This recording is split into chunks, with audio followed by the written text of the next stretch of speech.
বুদ্ধদেব গুহর কোজাগর। আজকে শুনুন দ্বিতীয় পর্ব। দেওয়ালির পরই ঝড় বৃষ্টি হয়ে গেল একচোট। গাছগাছালি পড়ে গেল ঝড়ে। নালার পাশের নিচু জমিতে ধানগুলো তৈরি হয়ে গেছিল প্রায় সবই ঝরে গেল। পাখিও মরেছিল অনেক, একটা নীলকণ্ঠ পাখিও। মুঞ্জরি বলেছিল, এ বড় অলক্ষণে ব্যাপার। মানিয়া শোনেনি সে কথা। ঠিক শোনেনি বললে ভুল হয়, শুনেছিল, কিন্তু বিশ্বাস করতে সাহস হয়নি ওর। সমস্ত লক্ষণ শুভ থাকতেই এই কটা পেট চালানোর জন্যে বছরে ৩৬৫ দিনই যথেষ্ট কষ্ট করতে হয়। তাই অশুভ লক্ষণ আরও কি বয়ে আনবে ভাবতেই ভয় করে মানের। আগে আগে রাতে একটা কুপি জ্বালিয়ে রাখত ঘরের কোনায়, যখন ছেলে মেয়ে হয়নি। কেরোসিনের দাম সস্তা ছিল তখন। এখন সারা রাত কুপি জ্বালিয়ে রাখার কথা ভাবতেও পারে না। রাত ভর জ্বললে ৫০ পয়সার কেরোসিন পুড়বে। জ্বালাবার সামর্থ্য যেমন নেই, আবার না জ্বালিয়ে রাখলে অস্বস্তিও কম নয়। শীতকালটায় তাও সাপের ভয় নেই, কিন্তু বর্ষার দিনে বড় ভয় করে। খাপড়ার চালে ইঁদুরের দৌরাত্ম্য। জল চুঁয়ে জোরে বৃষ্টি হলে সাপ এসে ইঁদুর ধাওয়া করে চালময়। কয়েক বছর আগে একটা কালো গহুমন সাপ ঝুপ করে পড়েছিল বুলকির মাথার কাছে। কোনো ক্রমে সেটাকে মারে মানি, নিজেও মরতে পারত। তার ফনা ধরা চেহারাটা মাঝে মাঝে এখনো মনে পড়ে। ওদের ঘরের পাশেই যে ঝাঁকড়া আম আর তেঁতুল গাছ দুটো আছে, তাদের পাতা থেকে টুপটাপ করে শিশির ঝরে খাপড়ার ওপরে, ঘরের আশেপাশে, ওদের আস্তানার চৌহদ্দির বাইরের ঘন জঙ্গলে ফিসফিস করে। বলদ দুটো যেখানে থাকে সেই চালার মাথায় জঙ্গল থেকে কিছু ডালপাতা কেটে এনে রেখে দিয়েছিল। এবারে যা ঠান্ডা। গরুটা বিয়েছে, বাছুরটা আর গরুকে যত্নে রাখে মানিয়া। পরেশনাথটার বড় নাক ডাকে। এতটুকু ছেলের এরকম নাক ডাকা ভালো নয়। প্রথম রাতেই ঘুমোতে না পারলে আজকাল ঘুমই হয় না মানিয়ার। রাজ্যের চিন্তায় সে মাথায় ঘুরপাক খায়। মাথার মধ্যে অসহায়তার মোম গলে পুটপাট শব্দ করে। কিছু করার নেই, তবু কেন যে ভাবনাগুলো মাথায় ভিড় করে আসে জানে না মানিয়া। ওর জীবনটাও ওই বলদ দুটোরই মতো হয়ে গেছে, স্থবির পরনির্ভর।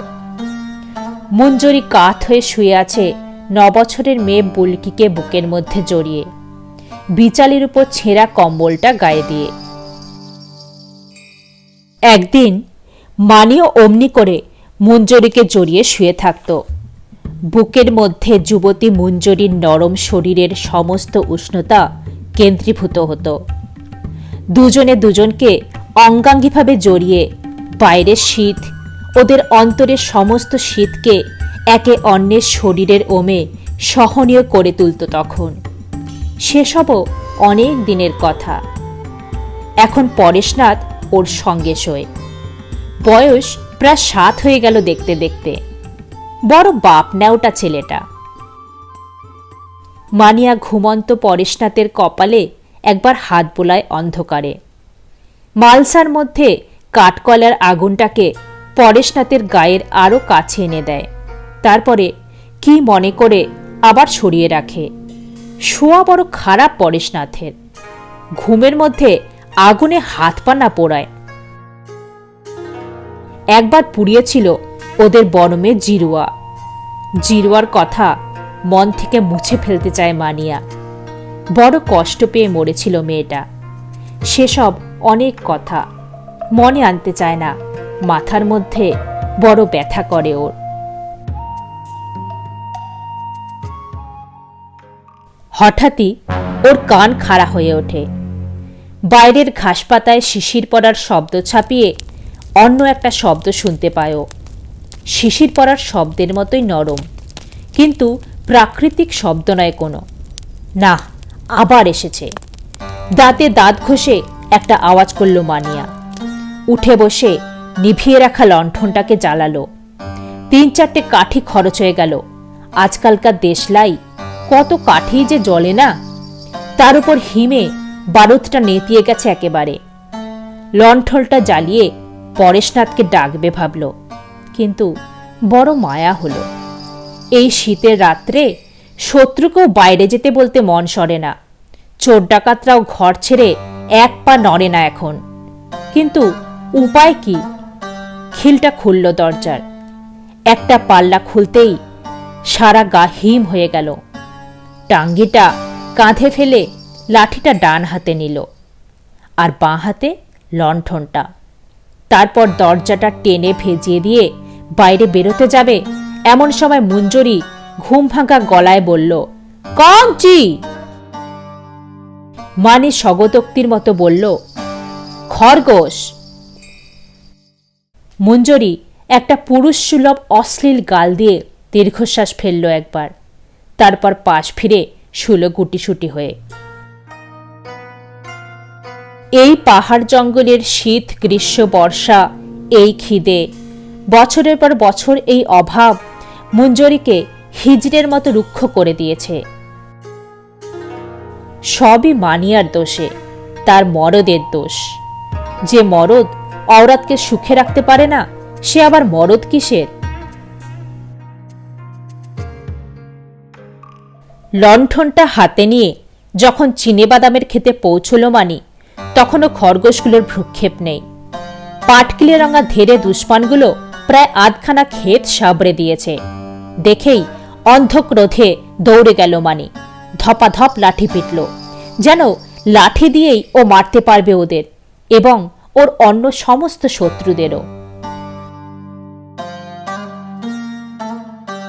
দৌড়তে গিয়ে একটা গর্তে পা পড়ে আছাড় খেল। বুকে চোট লাগলো খুব, কিন্তু বুঝতে পেল না তেমন। সারা শরীর ঠান্ডায় অবশ হয়ে গেছে।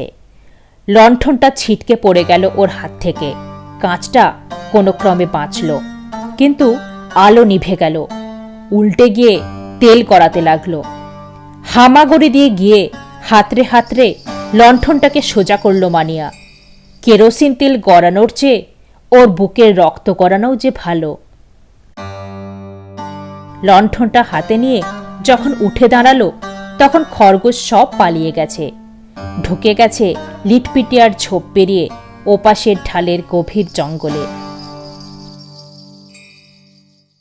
এক চিলতে চাঁদ মারামারের ঢালের দিকের আকাশে ঝুলেছিল। চাঁদটাও শিশির লেপে কুঁকড়ে গেছে বলে মনে হচ্ছিল।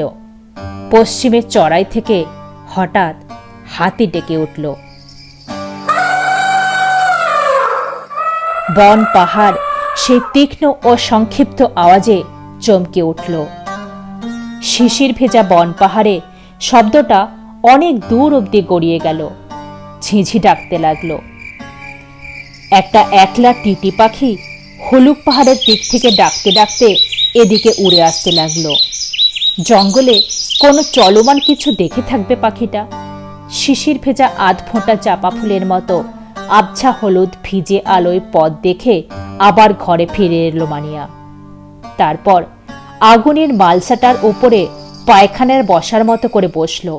পিছনটা ভালো করে সেঁকে নিল। ওর নাক দিয়ে জল গড়াচ্ছিল। হিমে নাকের ডগাটা যেন খসে গেছে।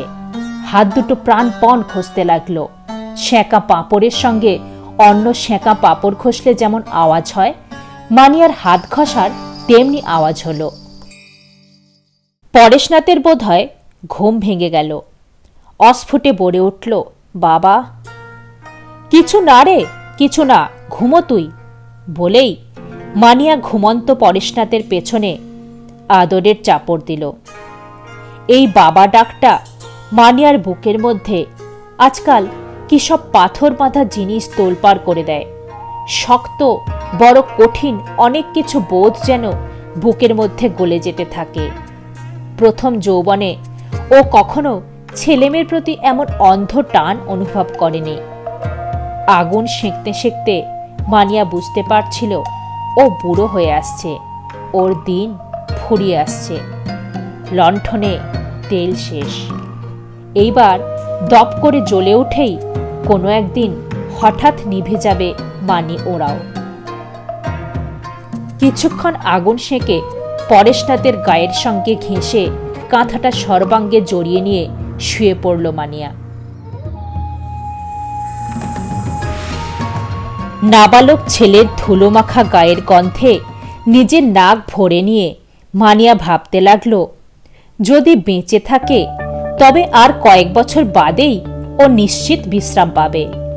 মাদল বাজাবে, বড়জোর বজরা খেতে রাতের বেলায় মাচায় বসে শুয়োর হরিণ তাড়াবে, নয়তো দিনের বেলা সুগা তাড়াবে।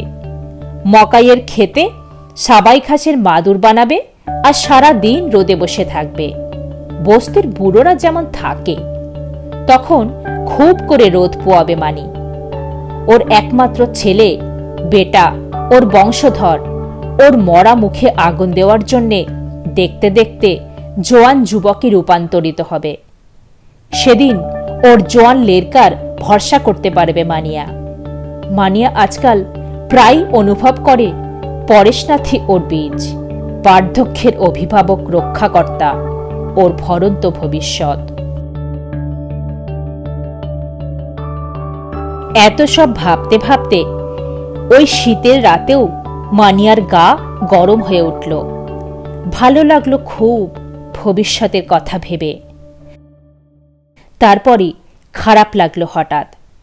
চিনে বাদামগুলো সব গেল, যতটুকু বাকি আছে তাও যাবে কয়েক রাতের মধ্যে, অথচ করার নেই কিছুমাত্র। নিজের ঔরসজাত পরেশনাথের গায়ের গন্ধে বুঁদ হয়ে ওই প্রচণ্ড শীতার্ত অস্পষ্ট ভিজে রাতে এক দারুণ সূর্যভরা উজ্জ্বল উষ্ণ স্পষ্ট ভবিষ্যতের কথা ভাবতে ভাবতে একসময় বাণীয়রাও যখন ঘুমিয়ে পড়ল, তখন নালার মধ্যে মৈথুনরত শিয়ালরা হুক্কা হওয়া রবে মধ্যরাত ঘোষণা করল। আজ তাহলে এ পর্যন্তই। কেমন লাগলো আপনাদের অবশ্যই কমেন্ট বক্সে জানাবেন। কিন্তু গল্প পাঠ ভালো লাগলে ভিডিওটি লাইক করতে এবং বন্ধুদের সাথে শেয়ার করতে ভুলবেন না। আগামী পর্বগুলোর নোটিফিকেশন পেতে চ্যানেলটি সাবস্ক্রাইব করবেন এবং বেল আইকনটি প্রেস করবেন। নমস্কার।